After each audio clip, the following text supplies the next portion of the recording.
So, just really quickly before we pass over to Mark and company, I just wanted to talk really briefly, providing an extended invitation to the Experiential Practice Summit we're hosting in November of this year. So, from the 23rd, 21st to the 23rd of November on Charles Sturt University's Port Macquarie campus. So, John, do you want to say just an elevator pitch of what we're hoping to do? And then I'll just run through our sort of draft program really quickly. Well, I guess our general idea and thoughts or even philosophy is around learning through experience. So myself and Will thought like when we did visit this campus that it's kind of a beautiful place, not far from beaches, kind of very friendly town, and thought maybe we could bring our ideas here to this CSU campus and get people to come along and present ideas about learning through actually doing, through experience. So we've got a whole bunch of people and guests from overseas, and the university is supporting us in it. And it's kind of an idea to bring a lot of people we know together, meet new people, eat together, cook together, do things together, and hopefully have a lot of fun and learn something along the way. So Yeah. And experience. the things that I thought about when we started, once we knew the university would support us in this, some of the values John and I tried to put out there were as academics that have been to a lot of conferences, the parts that always bug me is A, they're usually too expensive, and B, they're usually too much death by PowerPoint, and C, not enough time together with the people that you want to meet, with the keynotes, with the workshop facilitators.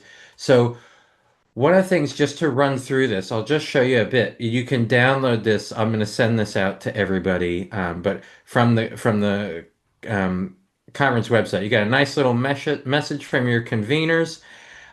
So the conference itself, these are just us with a bunch of students at the Port Macquarie campus.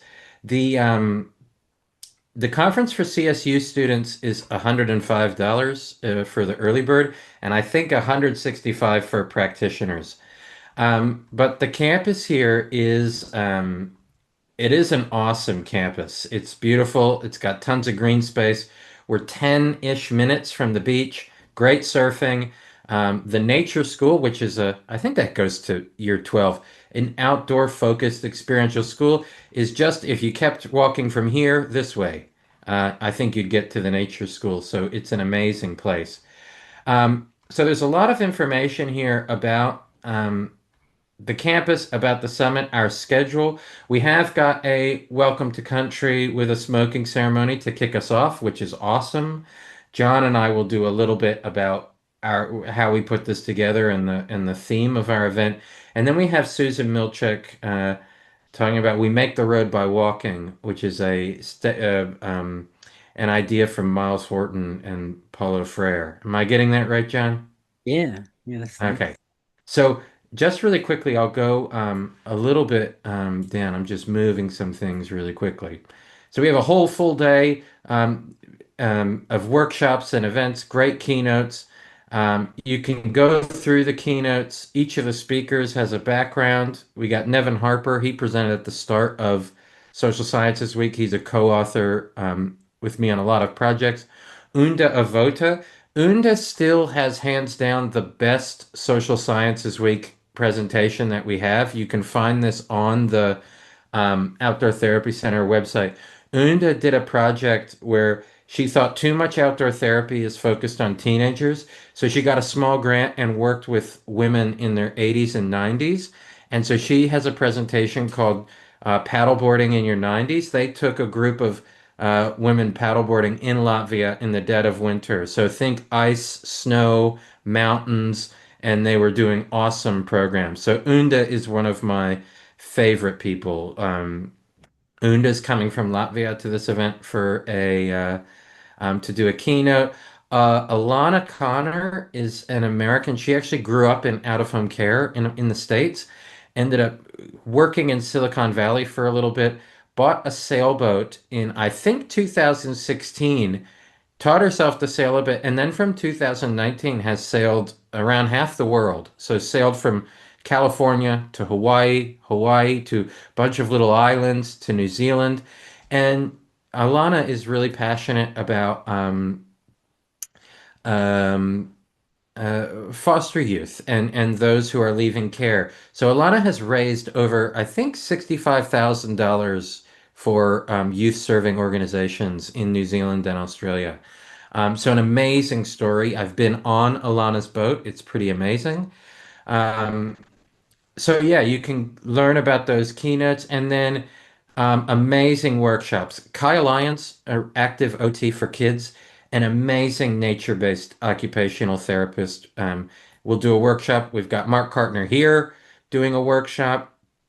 Graham Pringle is coming. Unda's doing another workshop as well. John with voice. Um, we have at this stage approval that Sue Jakes can bring her horses on campus, so we will have an equine therapy presentation as well. Um, Lloyd Godson, he's working at the Nature School. I've communicated with Lloyd for probably like 6 years or so, but Lloyd is he has won National Geographic Australian Adventure of the Year. He's done things like create a I don't know what the word is, but it's like a biosphere of plants and lived underwater off the oxygen only from the plants. He's unicycled like half the country, like all these wild adventures. He's paragliding every other day. He's a really inspirational wild dude. So that will be a good one.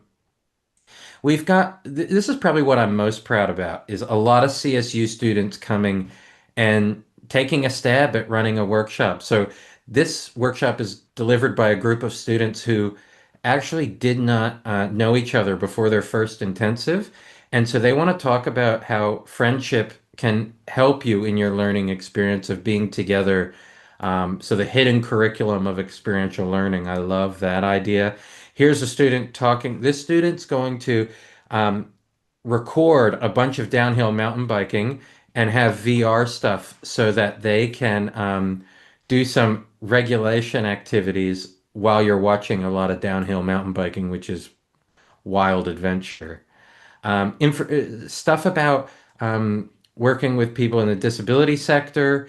Um, there's Josh doing some outdoor ed and social worky things. Graham Pringle again doing some walk and talk and all Graham's trauma stuff. Paul is a MSW student who did a master of narrative therapy as well, has written a few peer-reviewed articles. He's going to do one about narrative and tattoos. So we did not get it above the line that we'd all get free tattoos, but you might be drawing on each other or something like that. But that's a really cool one. Um, Eating together is great. Um, Will and Nevin will do something. Here's one for you, Josh. Slowing down and opening up with craft therapy, doing some crocheting and different crafts. So tons of stuff. It'll just be a really fun time. And my promise to everybody is that John and I took everything that we think is boring and annoying about conferences, and ideally we've stripped it out of the program. That it's mostly going to be doing fun things, trips to the beach, and being together most of the time. Mm. Which is the best part of the conference is talking with each other and learning together. John, anything else you want to add for that quick elevator pitch? Yeah. Also keeping the price down, making it accessible. And yeah, I think people will like the location. Yeah. Location.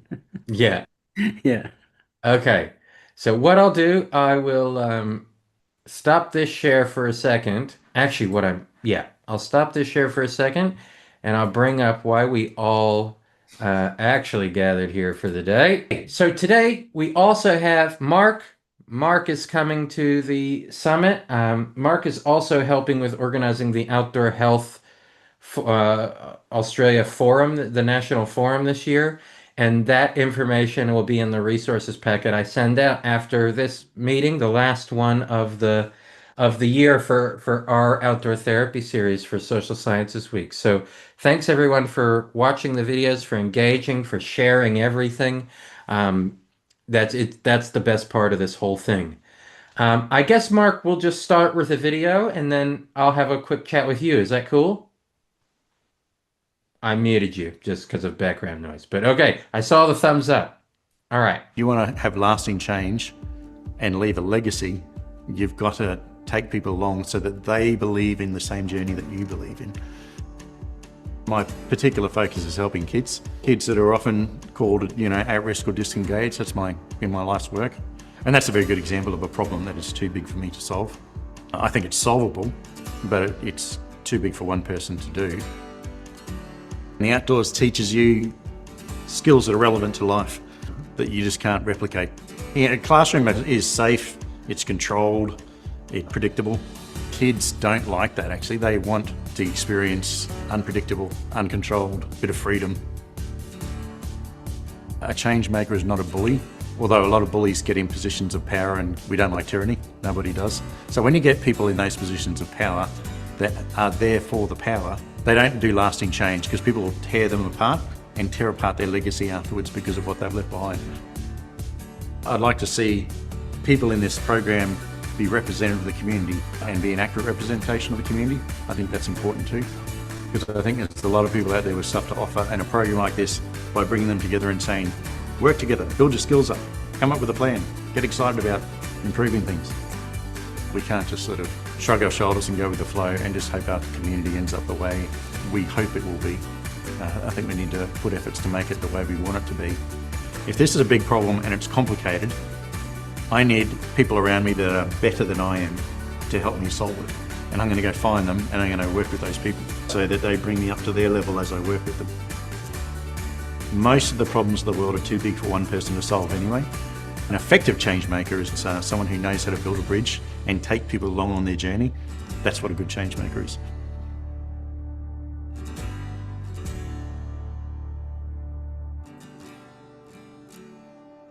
Okay. Tell us a little bit about that video and maybe the quick elevator pitch about Walkabout Training and how this organization came about. Absolutely. Well, I'll start with the first question specific to that video. That was the Australian Rural Leadership Program. I think they're a non-profit, or they're a foundation design that have been around for about 30 years, designed to encourage leadership in rural remote communities. I did one of their change maker workshops, and now I got accepted into their rural leadership program, which is an 18-month program. And yeah, after they met me, they said, "Can we send a cameraman up to do a little bit of a snapshot of you and what you do with Walkabout Training?" So I said, "Yeah, sure." Delayed it for like 6 months, so it's only just come out in the last few weeks because I was always like, "Yeah, just I don't have time right now." And eventually he came up. I had a bunch of kids I just sent out to, said, "Anyone want to come and get filmed?"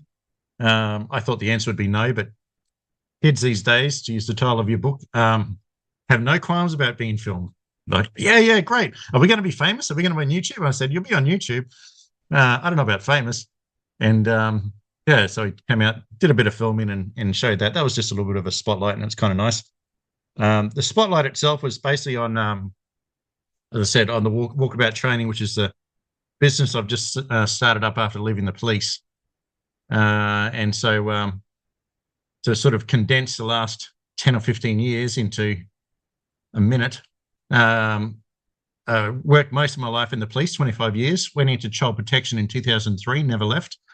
So do the math on that. Long time in child protection, mainly as a detective investigating serious crimes involving children, mainly child abuse. And then went in 2015 to be a school-based police officer. Still in the child protection area, but working more proactively with kids in a school, in a high school, with a focus on child protection and crime prevention. And in that, decided to start running a program, which was literally my idea was, what would happen if the police just went out with kids in the outdoors and we're out in the bush together? Like, what would happen? That was my idea. basically said that to the principal while I was still a detective, and said, I'm thinking about a major career change, but I don't want to come and be a school-based police officer and go and sort of run my own show. This is what I want to do. And she went, great. And I was like, okay, really? So yeah, 2015 became a school-based police officer, started running a program, and that sort of grew and developed, and started as just effectively a boys program focused mainly on crime prevention, and then grew into like a mixed program that I just treated like a gumbo stew. I put everything into it. It grew and grew, ended up adding a vocational training element to it in about 2021, so that kids actually got qualifications as well as this program outcomes. And then 2023, the program got shut down. There was, well, I can't really say the reason because I was never told the reason. But certainly the inference that I got was they wanted a focus on punishment and behavioral management. And I was like, I'm not interested in behavioral management, especially if those behaviors come from a child protection origin. I'm interested in the child protection side of things. That's my background. I can't leave all that knowledge behind of working with kids that have been abused and I've done that for 2 decades. And then you tell me, yes, but we want you to alienate those kids by disciplining them. I want those kids to come to me and say, Mark, got a problem. And I trust you because of what's, the program you run. So basically, after probably months and months of sitting in a fetal position crying, thought I'm not going to cop that, and I'm going to leave and do my own thing. So I did leave, set up my own business, Walkabout Training, to continue doing that exact same work, but probably no longer beholden to going to any sort of boss and saying, you know what I think we should do? Not only work with the high school kids that I'm doing, but I want to get into primary school kids because I think it's almost too late. How would do you mind if I go working in primary school kids? No, you can't do that. Now I'm the director of Walkabout Training, and I just ask myself in the mirror, can I go work with primary school kids? That's a great idea, Mark. Yeah, you should do that. Okay, thank you, mirror image. And off I go and do that. So for the last year and a half, probably 2 years, I've been in my sandpit playing, working on this, and I think I'll just keep on doing it. I love doing it. I like the proactive nature of child protection, and can talk about it all day long. But I've got an hour tonight. I'll try not to ramble too much. Okay, so this video, is this the one that Josh went on? Yes, I think so. Looks okay. Like it. So can you give a little preface of what we're about to watch? Yeah, well, part of the program is I take kids on trips and expeditions.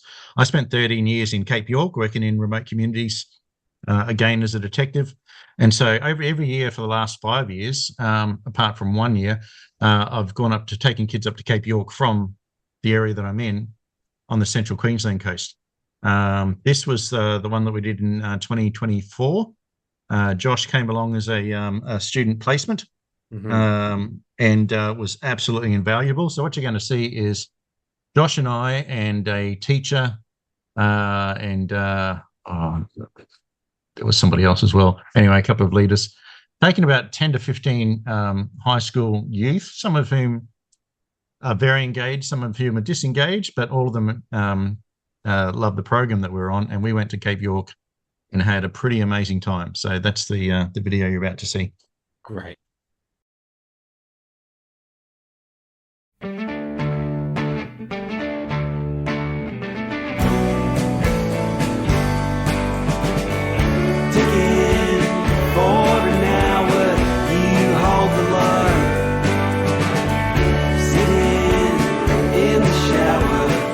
Isabella Falls was by far my favourite, but I really liked the travelling itself, talking in the buses, singing together and connecting over music, even at the fire.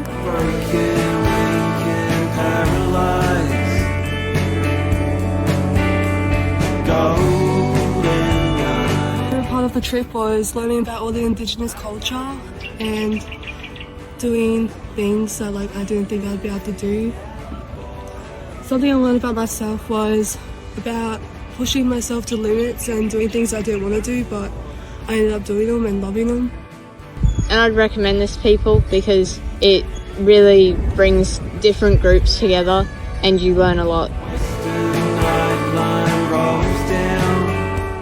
I'd recommend this program to others because it is definitely a learning experience and it is the best trip I've ever been on, and you definitely learn more things that are really interesting and really fun to do.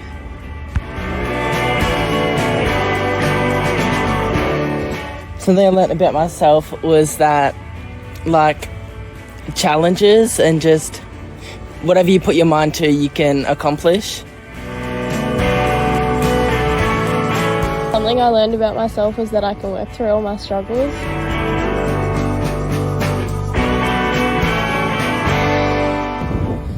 Something I learned about myself was it's not always good to be independent.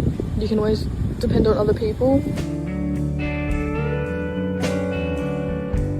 Something I learned about myself was that everyone really does have their own little things going on, and without even realizing, you could be in the same boat as them. You get to learn a lot of things, you get to experience a lot of things, and you just make a lot of good memories with everyone. I would recommend this program because it really helps you find your inner peace and change your perspective on a lot of things. Favourite part was fishing, and all the memories that made on this trip.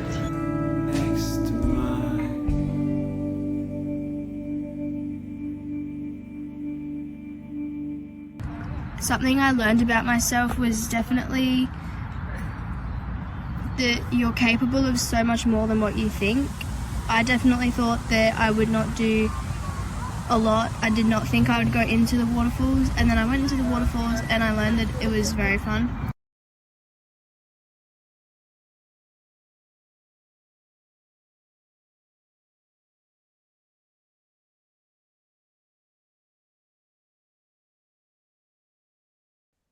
So, on that trip, that was when we started kind of thinking about giving you, trying to get some students on placement with you, Mark. And Josh, we were fortunate. Josh comes from an outdoor ed background.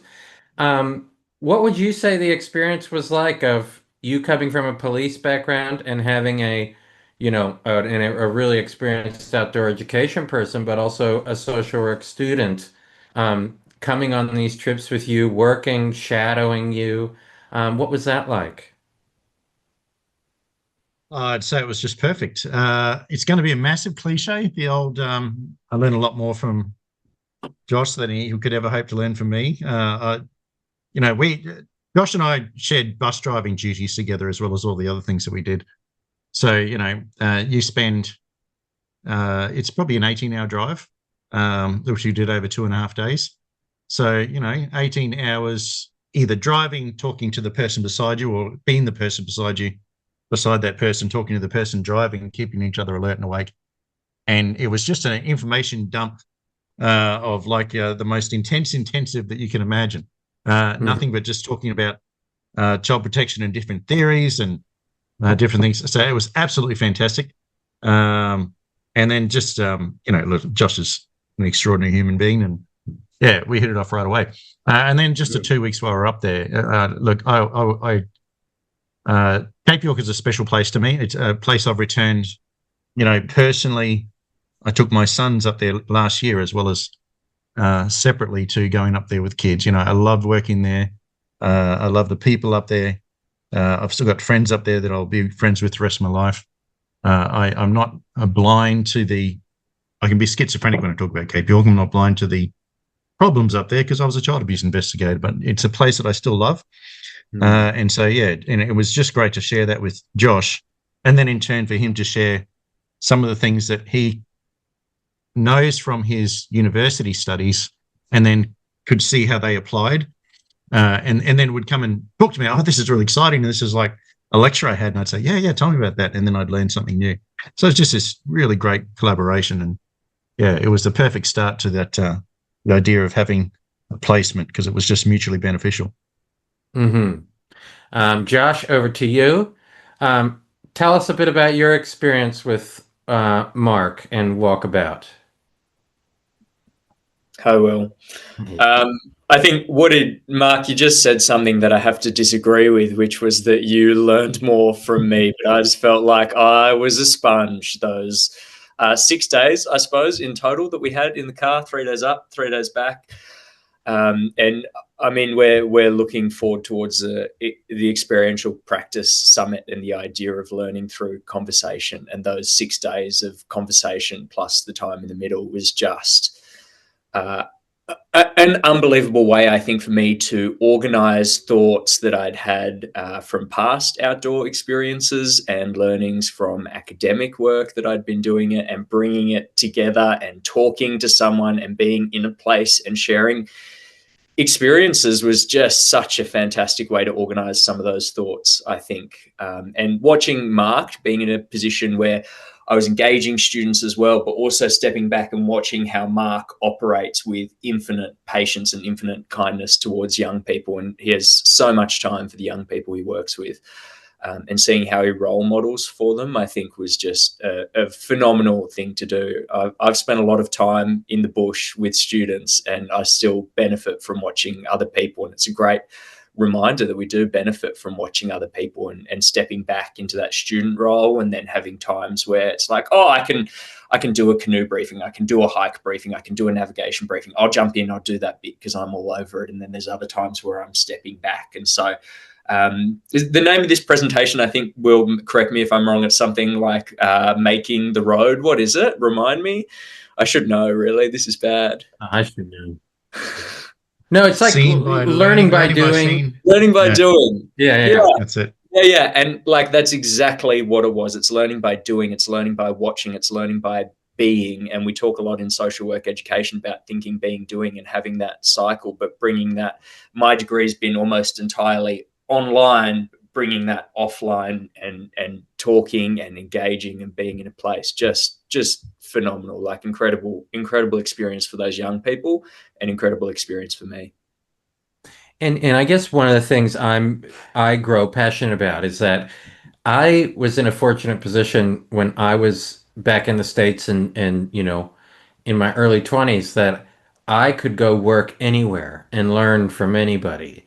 And so for students really passionate about outdoor therapy, it's really hard to get that experience. And it's really hard to get that experience while you have to do, free labor as part of your degree. And so to tick both those boxes and get the experience of watching a different outdoor facilitator from it makes you go, oh, there's all these things I don't know that I can learn about. Do you have an example, Josh, I'm putting you on the spot here, of something that you've taken away from the time with Walkabout Training and the time with Mark? Was there something specific that you learned that you think, oh, I brought this back to my work, I've brought this back to my understanding of outdoor therapy stuff? Yeah, I do have a specific example, but just before I get into that, what you were saying just before, I've been reflecting a little bit this week about how it's really hard in outdoor education, which is where I work with schools. I'm often working with a group of students and a school teacher, and often the teacher has very little experience in the outdoors and working with students and building relationships within that context. And it's actually a really rare thing to get direct feedback on the work that I'm doing, and it's a rare thing in outdoor ed to be able to step back into that observation role, and just sort of reminded me that I was thinking about that a little bit this week. And I really appreciated that experience. It's like putting the student hat back on, and that's just so valuable to not be stuck in your ways and get shaken out of those ways a little bit. This specific thing that I took back from Mark, I think, is the value of role modeling within outdoor contexts, and I guess the opportunity also for role modeling. And Mark used the language. I remember in our conversation, he used those words, role modeling, that's one of the, I guess, therapeutic elements of the work that he does. And I thought, like, you sort of talk about it a little bit, like, you role model good behavior, role model wearing a hat on a sunny day, getting yourself sort of being kind. But I was like, wow, this is, when you think about the potential of role modeling for young people when you're living with them for a week, 2 weeks, 3 weeks in the outdoors at a time, it's enormous. And I remember talking to Mark about how you don't know what young people are being role modeled at home often. You don't know what they're being role modeled in the classroom often, or you do know, and it's not that good, actually. And so the opportunity to role model to young people and to think about our jobs as, okay, well, I'm role modeling healthy behaviors. I'm role modeling having boundaries with you. I'm role modeling showing up every day for you, and just thinking about yourself in that position. And I guess working with young people in particular, knowing that they're like sponges, they're soaking everything up and they're watching us all the time as adults. They're watching their parents, they're watching their siblings, they're watching their teachers, they're watching how we interact. And so thinking about the work that we do in the outdoors through a lens of role modeling has made me more aware of how I'm behaving and how I'm representing myself and some of the behaviors I'm using in outdoor contexts. And I think in the outdoors, we have a real opportunity to role model, maybe more so than you might get with an hour of a counseling session once a week or once a fortnight. There's not much chance to role model in that, but we have this really special opportunity to role model. And Mark really gave me that language, and that sort of stuck with me, I think. Mm-hmm. And Graham just messaged me privately, so I'm expecting that he knows I'm going to throw him under the bus. That he says this is use of self in the in our social worky languages. So thank you, Josh, for sharing that. That is awesome. So Mark, and then Josh finished his placement, and then we roped in Sam Harris to come and join you. This one was a bit more difficult to organize, but it was amazing to bring in your cousin Carly Atkinson. Sam also got to meet Auntie Judy, and Judy's writing is actually used in a lot of our foundational courses of social work, which is amazing. So, can you talk about what it was like having Sam on placement as well? Yeah, absolutely. It did take a bit to organise, didn't it? But we got it through in the end. Look, Sam was fantastic, absolutely amazing. We unfortunately didn't go to Cape York. Maybe some other time, Sam. So she missed out on that experience. So it was more closer to home. We did have a couple of camps and trips, and she got to see the beautiful Agnes Waters area and do some canoeing, and down the Gold Coast where we do stand-up paddleboarding. So she still got a little bit of travel, but probably didn't get the full experience that Josh did. The big thing about Sam came when I started when I just was starting to get clients from child safety as private clients, in addition to some of the training work that I do.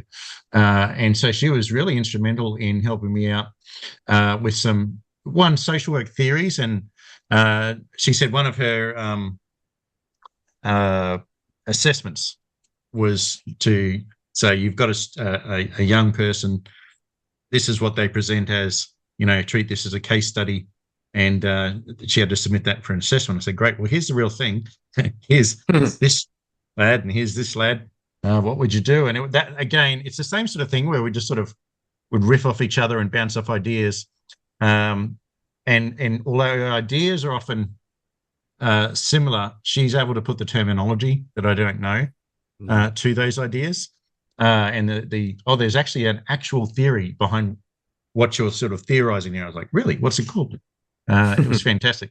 And really actually helped me with a lot of my systems too, with a lot of client notes and that sort of thing, which is something I'll be forever indebted to her because I use it to this day. So yeah, terrific. Really good to have that influence. But I guess she saw that sort of spread of the work that I do. Yeah, so that was really valuable. And one of the things you talked about, you called me because the difference of Sam and Josh came with a lot of outdoor guiding, outdoor education experience. Sam came with a whole lot of mental health care experience from the healthcare perspective. And you called me once and said, my gosh, there is so much I don't know about navigating that. Could you say something to that? Oh, absolutely. So, Sam's background in allied health really opened my eyes. Like I said, I come to this really from that child protection background. So there's a bit of convergent evolution involved, to steal a term, where that has naturally led me to look at, say, trauma a certain way, to look at how behavior is language, that sort of thing comes naturally to me, just from interviewing thousands of kids and noticing common factors. Really just from, you would call it personal experience, but that's what it is. It's not research, but it's, oh, this kid said something similar to that kid who said something similar to that other kid. These all seem very similar. To have Sam come in and say, yeah, there's research behind this. One, it validates what you're thinking, because it's nice to know that you aren't crazy, that these things have been noted by others. But then also to say, yes, and you don't have to be too lost because other people have done some of that grain work for you, and to share that and go, oh, yeah, that's terrific. I never really thought about that one. Again, I can't stress enough how important these collaborations are because of our different perspectives. Like I said, child protection background, I can just sort of speak to that. So probably the way some of the government systems work. I mean, that's something I've swum in those waters and sometimes treaded water and sometimes sunk. My entire life with the government systems of law and order, the government systems of health, the government systems of education, the government systems of child protection and child safety. Like, that has been my world my entire life. And to see how that interacts then with research, with, how can I put it, private companies and individuals doing research outside of government systems, and then to try to integrate the two. I can't stress enough how important that is to have that perspective. When my whole world for 2.5 decades has been the perspective of government systems, which are not perfect, but don't like to be told they're not perfect. So that it's that blend of university, which brings back that wisdom, with the one thing I can bring to it is that practical side, because I've been a frontline worker my whole life. I've done nothing but work with always young people for 2.5 decades. Blend the two together, you get really good things happening. You get amazing conversations, and it can't happen any other way than bringing university together face to face with that sort of frontline experience, I think. Yeah, awesome. Sam, can we come over to you? Hello. Yes. Hey, Sam. So tell us a bit about your experience with traveling up to Queensland and hanging out with Mark. Well, it was awesome, actually. A lot of students really dread the placement and dread the hours that they have to put in. But for me, it was probably one of the best experiences of my life. And I think I use the skills from Walkabout nearly every day in my practice as a graduated social worker. So for me, it was very different. And that's what I wanted. I wanted something very different from my norm for placement, and something that I'm passionate and excited about. So when I had the opportunity to go out with Mark, absolutely jumped on it. So my experience was in complex mental health, which was specifically adults, so 18 to 65 years. So with Walkabout Training, it was children from all different ages and adolescents from all different ages, which I had not had any exposure to, essentially. So this was the best learning curve for me. And I absolutely loved it. And now I'm a graduated social worker working with children. And it's because of the placement that I did with Walkabout, which I absolutely loved. And I think the major takeaway for me, and I apply it every day, is the importance of relational practice. So building that relationship, and something Mark taught me was how to be vulnerable with students, building that relationship, because when you go on a camp with students, you build a relationship that might take you 6 months to build with someone in therapy. So it's incredible what you can achieve with people in such a small amount of time, given you're bonding, being vulnerable in the outdoors. You have to problem solve together. You become resilient together in different scenarios. If it's flooding and torrential raining, like it happened to us on our paddleboarding camp, or if someone accidentally throws the entire batch of sausages into the ocean, you've got to problem solve. And, it's just It was just absolutely fabulous, this placement, and I learnt so much off Mark. And I think I talk about that placement nearly every day at work. So, yeah. You said you use specific things you've learned. Is there one off the top of your mind that you can think about beyond the relational approach? Is there something else that comes to mind? Um, Being able to identify strengths in children. Well, not so much myself, but getting them to identify their strengths and then watching them kind of flourish from that. So that was something that, I used to be able to say, oh, that's a real strength, and try and build people up. But Mark, when we were out doing things with camp, he actually was able to get the students to identify their own strengths. And I think that was a really, really important thing. And when I'm working with the children that I'm working with at the moment, getting them to be able to identify their own strengths and build their self-worth, that's really, really important, I think. Mm-hmm. Awesome. Well, we have Josh, Sam, and Mark here, and a few other Social Sciences Week presenters. Graham and John are also here. Before we wrap up, are there any questions from anybody in the waiting room? Feel free to put it in the chat or unmute yourself if you like. What I might do is just stop the recording so everyone doesn't have to be scared of being incriminated, saying something stupid.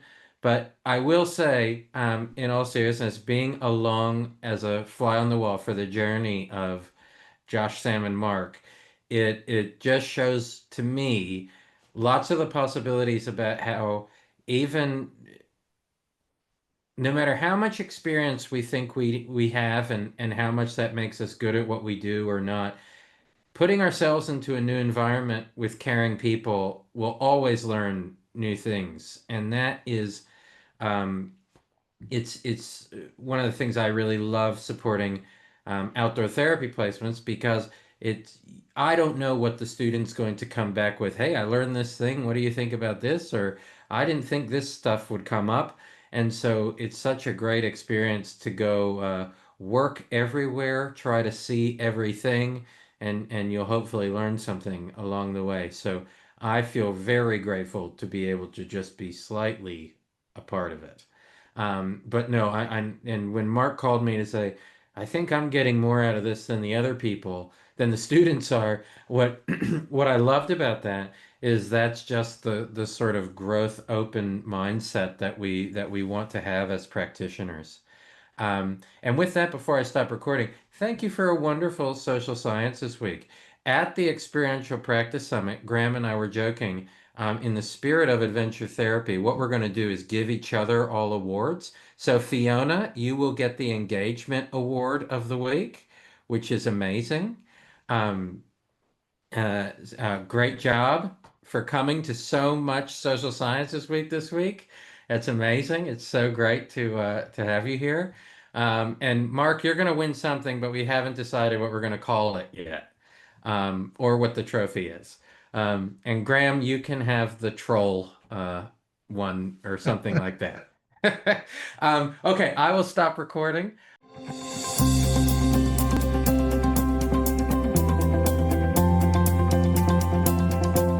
So the Walk Life program is a program that teaches kids really essential life skills and uses the outdoors as a mechanism to do that. And then it does it in more sort of a therapeutic, holistic way, because I can also bring in my child protection background and look at barriers to learning. And that's, when I started, came to the school in 2015, spoke to the principal and said, I've got this crazy idea. I think a police officer taking kids out bush would be a really interesting program. Not in a boot camp kind of way. I mean, talking more sort of therapeutic mentorship kind of way. And the principal said, great, come work for us and we'll get this happening. I ran my first program 3 months later. When I first started, I did not want to communicate with anyone. I was more like I didn't want to do anything. I had this friend in the group and I always stuck with her, and I didn't help with any of the jobs and I didn't help with any of that. The more I've gone on more trips, I've become more social and I like helping out now. I've learnt how to speak to people. I've never really communicated with people before, and now I'm just making new friends and it's just a good experience, yeah. You know, what if police could incorporate all the power of the outdoors, that sort of adventure therapy sort of side of things, mentorship, a lot of skills-based training, and then ran that as a program as a school-based police officer. Now it's more like, what can we put into that kid as toolboxes and skills to help that child either recuperate or even prevent abuse in the future, because self-esteem is a great preventer of child abuse. When I first started, I was like, oh, I don't really know what I'm going to become when I'm older. And ever since that, I know what I want to be. I want to be like Mark. I want to travel the world and take kids with me and just do all those experiences. In many ways, this award means there's some sort of independent eyes looking over it who aren't related to me, who don't see face-to-face the kids, but can still see the value in it. And part of this award is that reassurance that it's not just your own bias speaking that this is good. And that does mean a lot, it really does.